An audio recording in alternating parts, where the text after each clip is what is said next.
வணக்கம் சார். வணக்கம் வணக்கம் சொல்லுங்க. தருமபுரி எம்பி தாமரைச்செல்வன் சார் தானே பேசுறது?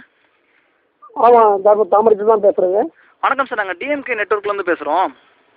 வணக்கம் வணக்கம் சொல்லுங்க சார். இன்னைக்கு நடந்த நிகழ்ச்சி பார்த்தீங்கன்னா உங்கள் தருமபுரி தொகுதியில் ஆமாம். காவலர்கள் வந்து அந்த பட்டதாரி இளைஞர்களை வந்து கண்ணா பின்னமாக அடிச்சிருக்காங்க. அது எல்லா டிவிலையும் ப்ரெஸ்லையும் போட்டு காமிச்சாங்க, டிவியில் வந்திருக்கோம். அது விஷயமா உங்கள் தொகுதினால உங்ககிட்ட கேட்குறோம். அது விஷயமா நீங்கள் என்ன சொல்ல விரும்புறீங்க? ஆமாம்மா, நான் இப்போ டெல்லியில் இருக்கேன். நான் பார்த்தேன், டிவியில் பார்த்தேன். அது என்னன்னா, தருமபுரியில் வந்து ஆசிரியர் தேர்வு தகுதி விண்ணப்பங்கள் கொடுக்குற அறிவிப்பு கொடுத்துருக்காங்க. அது பார்த்துட்டு பட்டதாரி ஆசிரியர்கள் நம்ம ஊரில் இருக்க தருமபுரி இருக்க பட்டதாரி ஆசிரியர்கள் மாவட்ட கல்வி அலுவலர் போயிருக்காங்க. அங்கே 3 நாளாக அந்த விண்ணப்பத்தை கொடுக்காம அதிகாரிகள் இழுத்தடிச்சிருக்காங்க. இழுத்தத்துக்கு அதுக்கு சரியான காரணமும் சொல்லலை. கள்ளச்சந்தில் கொடுக்கறதா விற்கிறதா புகார் வந்து இப்போ இவங்கெல்லாம் சில பேருக்கு வந்து தகுதியான நபருக்கு கிடைக்கல அப்படின்னு சொல்லிட்டு ஏமாற்றம் அடைஞ்சு வாக்குவாதத்தில் ஈடுபட்டிருக்காங்க. அப்போ இந்த மாதிரி அப்போ போலீஸுக்கும் அவங்களுக்கும் வாக்குவாதம் நடந்திருக்கும் போல இருக்கு. இருந்தாலும் இப்போ விண்ணப்பம் கிடைக்கிற ஆதங்கத்தோடு இருக்கிற ஆசிரியர்கிட்ட போலீஸை பொறுமையாக அவங்க பேசியிருக்கணும், அமைதிப்படுத்திருக்கணும்.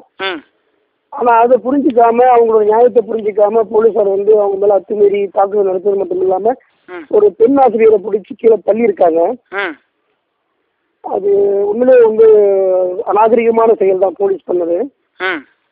ரொம்ப கண்டிக்கத்தக்கது. நான் இப்போ டெல்லியில் இருக்கேன். அங்கே ஊரில் இருந்தால் நானே அந்த சம்பவத்துக்கு போது அவங்களோட சேர்ந்து அந்த மறியலே உட்காந்துருப்பேன். அந்த மாதிரி பார்க்கறதுக்கு ரொம்ப அநாகரிகமான செயலாக தான் தெரிஞ்சது. இப்போ இந்த ஆட்சியில் இது மாதிரிலாம் நடக்கும்ட்டு உங்களுக்கு தெரியுங்களா இல்லை எப்படி சார்? மக்களுக்குலாம் தெரியுங்களா இந்த ஆட்சியில்? என்ன கேட்டீங்க? இந்த ஆட்சியில் ஜெயா அரசின் ஆட்சியில் இது மாதிரி ஒரு சம்பவங்கள்லாம் நடக்கும்ட்டு ஏற்கனவே தெரியுங்களா இல்லை எப்படின்னு கேட்குறேன். அதாவது ஜெயலலிதா ஆட்சியில் இந்த மாதிரி உடைய சம்பவங்கள், குறிப்பாக இந்த போலீஸோடைய அத்துமீறி அராஜமெல்லாம் எதிர்பார்க்கக்கூடியதுதான். இது ஒன்றும் ஆச்சரியப்படுறதுக்கு ஒன்றும் இல்லை. இது வந்து ஓட்டு போட்ட ஜனங்க தான் சிந்திக்கணும். எப்படிப்பட்ட ஆட்களுக்கு நம்ம ஓட்டு போட்டுக்கிறோன்றது அவங்க தான் சிந்தனை செஞ்சு பார்க்கணும். இதுல ஒன்றும் ஆச்சரியப்படுறதுக்கு ஒன்றும் இல்லை. இதெல்லாம் நடக்கக்கூடியதாங்க. அப்புறம் பாத்தீங்கன்னா இன்னொரு கேள்வி உங்ககிட்ட இருக்கு சார். என்னன்னா, மக்கள் வந்து இந்த மின்சாரம் இல்லாம ரொம்ப சிரமப்பட்டு இருக்காங்க. நீங்க பல்வேறு கிராமத்துக்கு செல்வீங்க பாத்தீங்கன்னா, வீக்லி ஒன்ஸ் நீங்க வந்து பல்வேறு கிராமத்துக்கு விசிட் பண்ணுவீங்க உங்க தொகுதியில் இருக்கும் போது. அப்போ வந்து அதாவது டெய்லி நான் எப்பவுமே ஊர்ல தொகுதியில வந்து நான் பெரும்பாலான நாட்கள், அதாவது 15 நாட்கள் கண்டினியூஸாக சுற்றுவேன். ஒரு நாள் 2 நாள் இதில் சென்னை வந்து சொல்லுவேன். மற்றபடி நான் இப்போ கிராமங்கள் தான் வந்து விசிட் பண்ணிட்டு ஏதாவது நிகழ்ச்சி போயிட்டுருப்பேன். அப்போ போகும்போதுனா இப்போல்லாம் வந்து 8 மணி நேரம்ன்றது 10 மணி நேரம் 12 மணி நேரமெல்லாம் மின்வெட்டு இருக்குது. எல்லா ஊர்லேயும் போனால் மின்வெட்டு, கரண்ட்டு கட்டு. அதாவது கரண்ட்டு போச்சுன்னாவே ஜெயலலிதா வந்துட்டாங்க அப்படின்னு ஜனங்க பேச ஆரம்பிச்சாங்க.